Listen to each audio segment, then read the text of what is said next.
82 సంవత్సరాల వయసు ఆవిడ నాకు ఫోన్ చేసి చెప్తుంది, సార్ 20 సంవత్సరాల నుంచి నేను బెడ్ మీద ఉన్నాను, నాకేమీ రోగం లేదు, లేస్తే తల తిరుగుతుంది, మైగ్రేన్ హెడేక్ అని చెప్పారు. స్టెరాయిడ్ టాబ్లెట్ ఇస్తున్నారు. ఆ టాబ్లెట్ తీసుకొని నా కీళ్లు వాపు అయిపోయి నడిచేదానికి కాకుండా మంచం మీద ఉన్నాయి. 20 సంవత్సరాల నుంచి జీవోత్సవం లాగా ఉన్నాను. నీ లెక్చర్ లో ఎక్కడో యూట్యూబ్ లో ఒకసారి చెప్పావు, నువ్వు రోజు నువ్వులు ఇనుప పెన్నం మీద చెంచా నువ్వులు టప్ టప్ అనేంత వరకు వేడి చేసి సన్న మంటలో చల్లగా చేసుకుని నోట్లో వేసుకొని తినండి పడిగడుపున 21 రోజులు.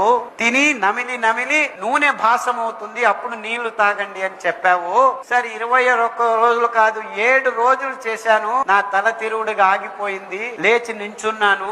21 రోజులు చేశాను, ఇప్పుడు ఇల్లంతా తిరిగి వంట చేసుకొని తింటున్నాను. ఇలా ఒక్కరు కాదు, ఇద్దరు కాదు, వందల వేల మంది ఫోన్లు చేసి చెప్తున్నారు. ఇంత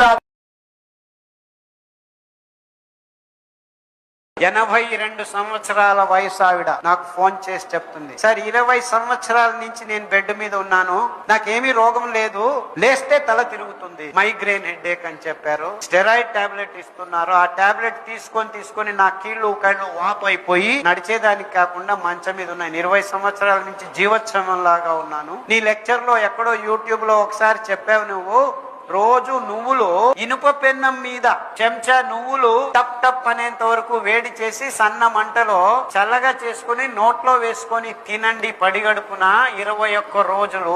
తిని నమిలి నూనె భాసం అవుతుంది, అప్పుడు నీళ్లు తాగండి అని చెప్పావు. సరే 21 రోజులు కాదు, 7 రోజులు చేశాను, నా తల తిరుగుడుగా ఆగిపోయింది, లేచి నించున్నాను. 21 రోజులు చేశాను, ఇప్పుడు ఇల్లంతా తిరిగి వంట చేసుకొని తింటున్నాను. ఇలా ఒక్కరు కాదు, ఇద్దరు కాదు, వందల వేల మంది ఫోన్లు చేసి చెప్తున్నారు. ఇంత